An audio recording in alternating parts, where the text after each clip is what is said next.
Hello, welcome to another edition of the Pace Report. I'm Brian Pace reporting live here at the House of Swing, Jazz and Lincoln Center here in the heart of Columbus Circle here in New York City. Recently, pianist and composer and accompanist Victor Gould played the David Rubenstein Atrium here at Lincoln Center with his trio. His current album, In Our Time, he pays tribute and homage to two of his very dear mentors, the great Wallace Roney and the great Ralph Peterson. Now, at the age of 17, Victor was hired by the great Donald Harrison, and he's played with a myriad of great musicians, including Jazzmeia Horn, Jeremy Pelt, as well as the great Nicholas Payton, Branford Marsalis, Esperanza Spaulding, and Etienne Charles, just to name the endless few. This Los Angeles, California native got his real important roots in music through his father, who's a jazz flautist. And during the time that he grew up in LA, he got to see greats like the great Oscar Peterson, as well as the great Keith Jarrett, some of his influences. Tonight here on the Pace Report, I had a chance to sit down and break bread with him briefly to talk about his origins growing up, talk about his role as a composer and a leader, and talk about how his composing and his role as a Black American music artist has changed and transformed him not only as a family man, but also as a band leader. So sit back, relax, and enjoy highlights of Mr. Victor Gould and his trio performing music from his current album, In Our Time, live at the David Rubenstein Atrium, live here at Lincoln Center, here on the Pace Report, here in New York City.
long has it been since we've been trying to get this together?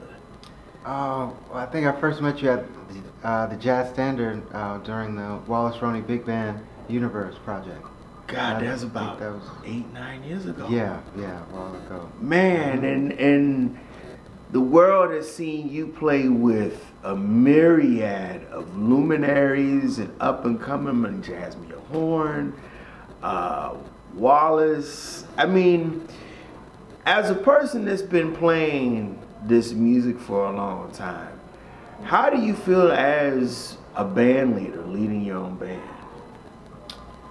It feels great. I mean, it feels natural.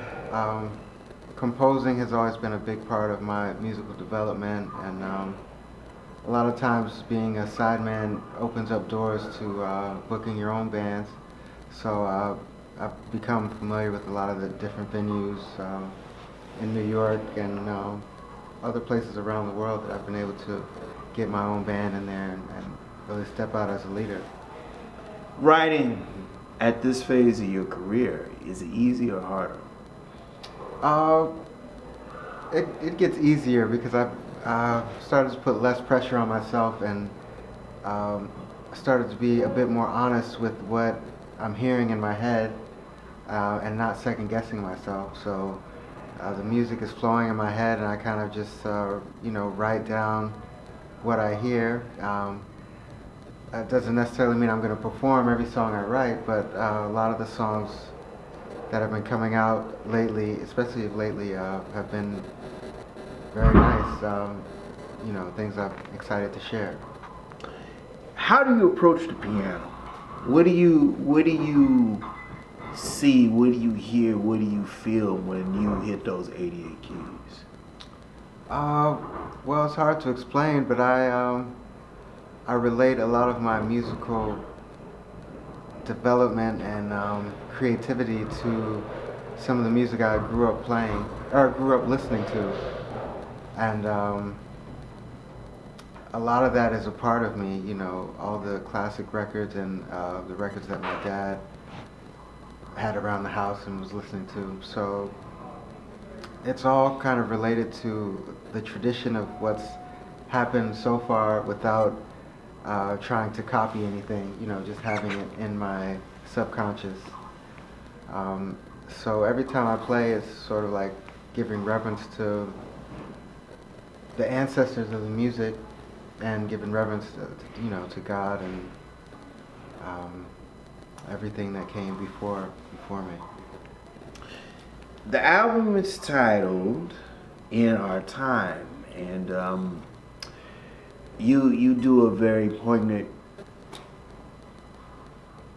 tribute to two guys I really admire and miss, the great Ralph Peterson and the great Wallace Roney. And those two guys played a very instrumental part of your musical transformation, as we say. Mm-hmm. Tell me about what those guys did for you musically, and what impact have they left in the world of jazz music now that they're gone?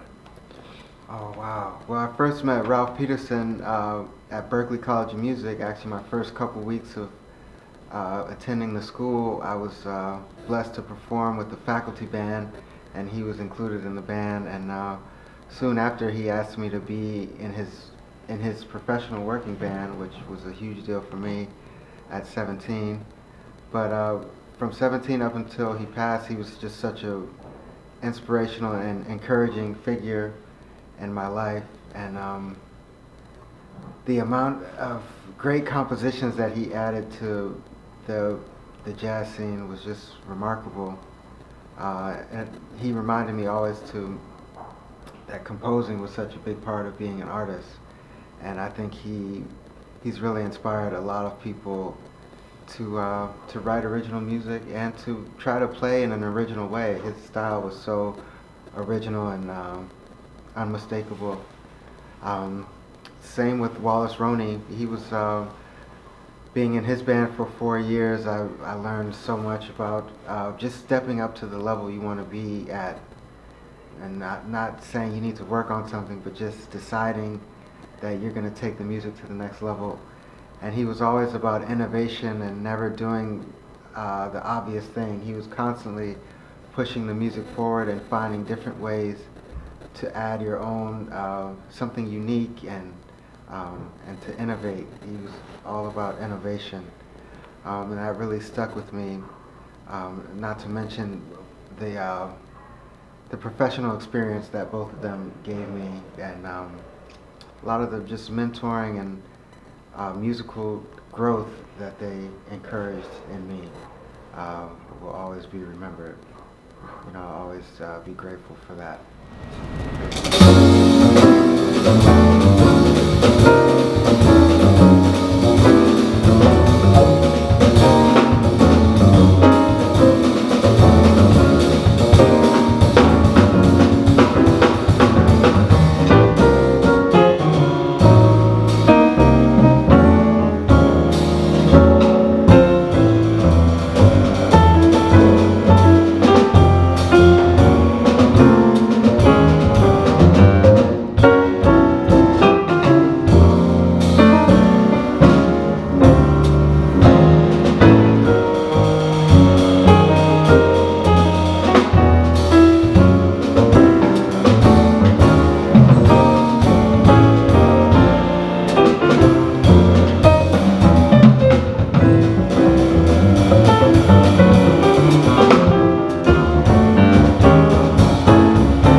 Stepping behind the scenes and stepping as a band leader, it takes a lot of courage to lead. Biblically, there were a lot of trial and fire biblical characters. Some of us are called but some of us can't answer that call. You've in a role now where you're in a position to bring another generation of musicians up. How do you feel about that now?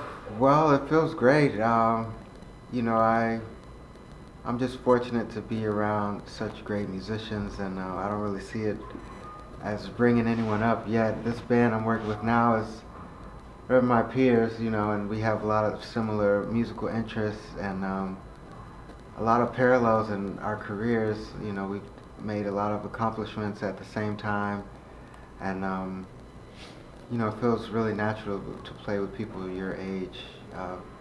And there's, you know, feels natural to play with anyone great. But I do look forward to the time where I really can bring up some younger, you know, help out some younger artists in the future. I see a lot of talented new artists moving to New York, and yeah, I would love to continue the tradition of, you know, Ralph Peterson and Wallace Roney and Art Blakey. You know, it seems like they got it from Art Blakey, you know, bringing up the new generation. So, but I haven't started so much of that yet. Most of my efforts in bringing up the new generation has come from musical education for now. So I've been doing some clinics and master classes and residencies at some universities and some substitute teaching at a couple universities. So I look forward to doing a lot more teaching in the near future. Los Angeles is home. Yeah. You are a native. Your father is a jazz flautist. Yes. And my understanding, your dad was the guy that really kind of introduced you to this whole Black American experience. Right. Mm-hmm. Tell me about how you decided that you wanted to pursue this. Well, like I said earlier, my dad was always playing the records around the house, and you know, the way he would play records, he would kind of get obsessed with one record and play it over and over again, and I began to relate certain points in my life with certain records, even though I didn't realize I was interested in jazz, you know, while I was already playing piano around 4 and 5 years old. But finally, around 11 or 12, I began to, you know, I had my own CD player in my room, so I started borrowing CDs from his collection and sort of taking my own path and remembering all these records that he used to play. That's when I became interested in playing jazz music. And yeah, he made it really natural for me because I feel like the jazz lifestyle is sort of can be built, you know, even if we're not in the 50s and 60s and hearing jazz everywhere, we can put on the records anytime we want and kind of create our own scene in that sense. And I really did have that at home with, you know, my dad. And who were some of the pianists that influenced you in your style, and also who are some of the musicians that inspire you to write and compose? Well, pianists that inspire me, Bud Powell. I've always listened to a lot of Bud Powell, Oscar Peterson, and Herbie Hancock, McCoy Tyner, Keith Jarrett, Chick Corea. And some of my favorite composers are Wayne Shorter and Horace Silver, Thelonious Monk, and Billy Strayhorn. Your father took you to the Hollywood Bowl to see the legendary Oscar Peterson. How old were you, and what did that do for you as a person? Oh wow, that was really amazing. I don't remember exactly how old I was. Must have been 12 or 13. I don't think I was 14, but it was an amazing experience to see him. It was right when I began to study the music on my own and listen to his records, and I was even buying a couple records with my monthly allowance with my own money. So I really appreciated that experience. And Hollywood Bowl is one of my favorite places to watch music. So I was really starstruck to see him perform, and such an honor to get to see that. What about Keith Jarrett? Keith Jarrett, I saw him play at either UCLA or USC.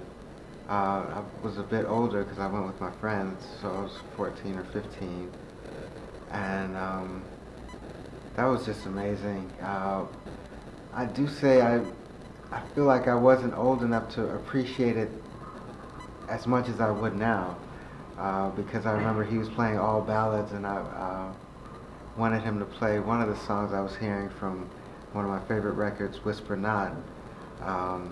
But it was just so amazing to see him play. And I remember on the encore he came back and played Billy's Bounce, and that was pretty exciting.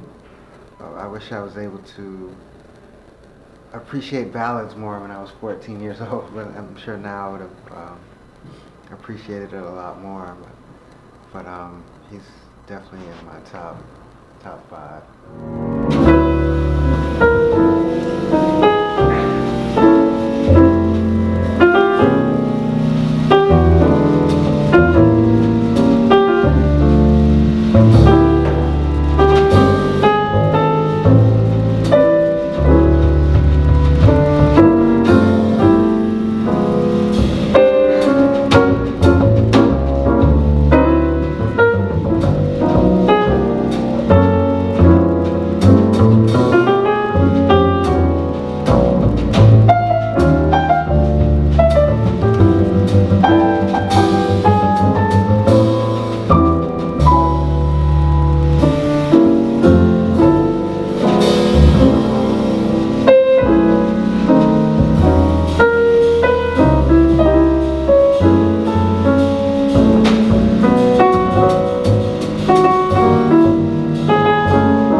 tonight you played a beautiful rendition, a ballad, Duke Ellington. Right? Yeah. How do you approach ballads at your age? At my age, well, I don't know. I just try to be relaxed and calm as possible, and base everything around the melody, especially a strong melody like Prelude to a Kiss. It's better to just sort of wait and let the music happen on its own, since there's so much time to let the music breathe. There's so much inspiration in between the spaces, and I sort of let the music play itself in a sense, especially in the beautiful instrument I was playing tonight, the Steinway D, I believe. So yeah, I just let the music play itself in a way. You have an approach that's graceful when you play. There's a humbleness when you play. There's a sincerity when you play. I've seen you play with a lot of musicians. Is that instinctive? Because I know that there are people, there are jazz pianists I have interviewed over the many, many years I've done on the Pace Report. And they technologically know what to do with those 88 keys. Mm-hmm. Some of them are still perfecting what they're trying to say on those 88 keys. Mm-hmm. But there's a grace. There's I can compare you to a Hank Jones, because Hank was very, very at peace when he played those 88 keys. Right. Are you like that when you play? Well, yes. That's something very important that I've learned recently. Not that recently, at least in the past 5 years, that the most important thing you can do is relax. I'm happy you mentioned that, because when I finally learned to really relax at the piano, no matter what tempo or what song it is, it really allows for the creativity to flow, and for technically for things to work properly, in your hands and arms, and Hank Jones is a really great example of that. Just being relaxed and sort of letting the music happen. Right. And that's where all the groove is, in being relaxed. It's easier to dance when you're relaxed, and it's easier to groove and create music, when you're really relaxed.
the songs of the great Ron Carter, and tonight you played that. And Ron has a phrase that he coined: musicians that no longer can play on the band stage.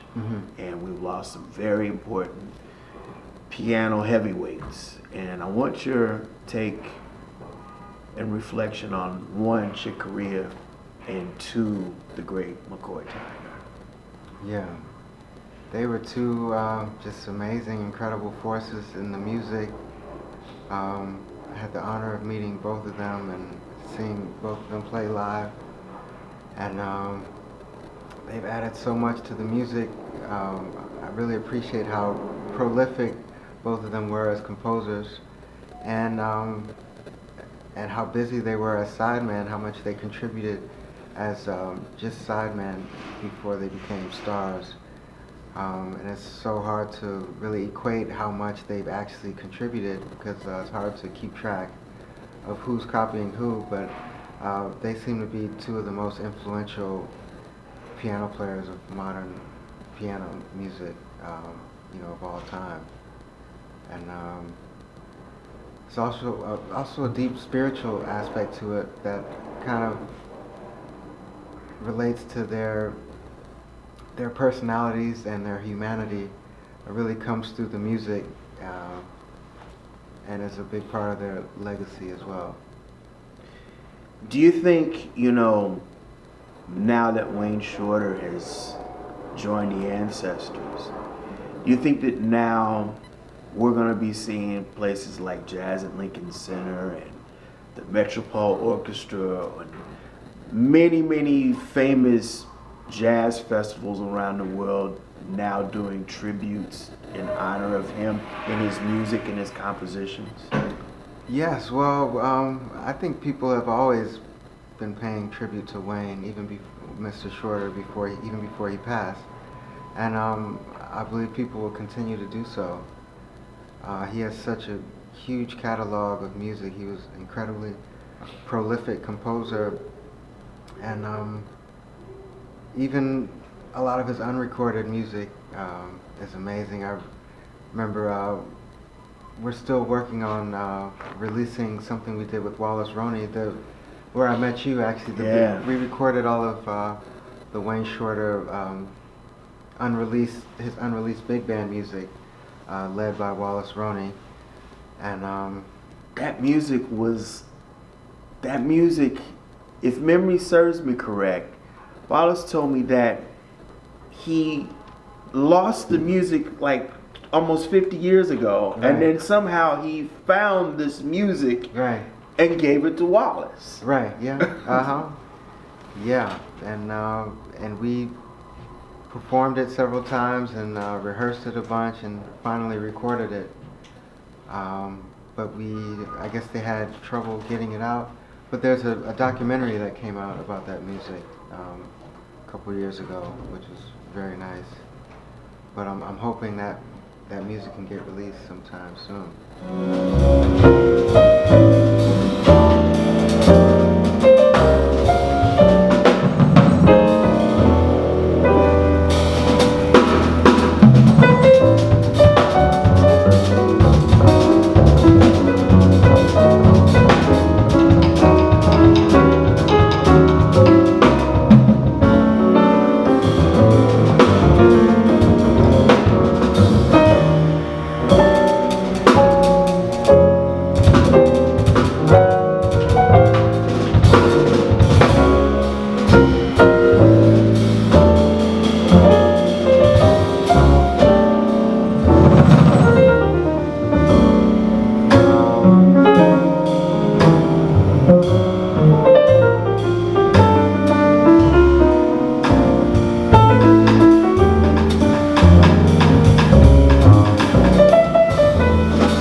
what does Black American music mean to you?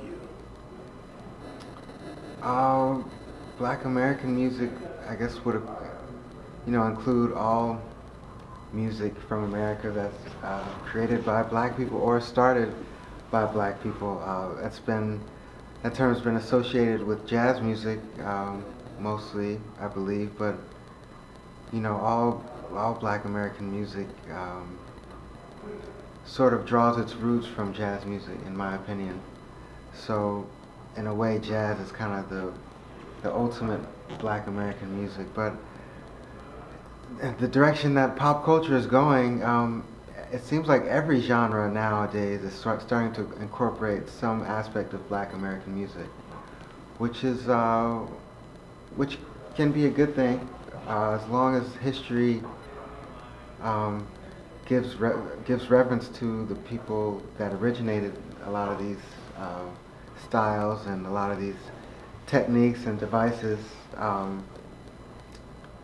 But Black American music is becoming, every form of American music is almost starting to have some form of some form of blackness in it, Yeah. That'll do it again for another edition of the Pace Report, reporting live here at the House of Swing, Jazz and Lincoln Center here in the heart of Columbus Circle here in New York City. Guys, make sure you support Victor Gould's current album, In Our Time, which is now available on iTunes, Amazon.com, as well as CD Baby. For more information on his upcoming tour dates and to order his album too, please visit him online at victorgouldmusic.com. I'd like to personally thank the staff and management at Lincoln Center and the David Rubenstein Atrium for their warm hospitality. I can't stress this more than enough, people. Please like, share, and subscribe to my videos here on YouTube, Vimeo. Also, follow me on social media by way of Instagram, Twitter, and Facebook. Until next time, remember, if it's in the groove, it'll make you move. Till next time, peace.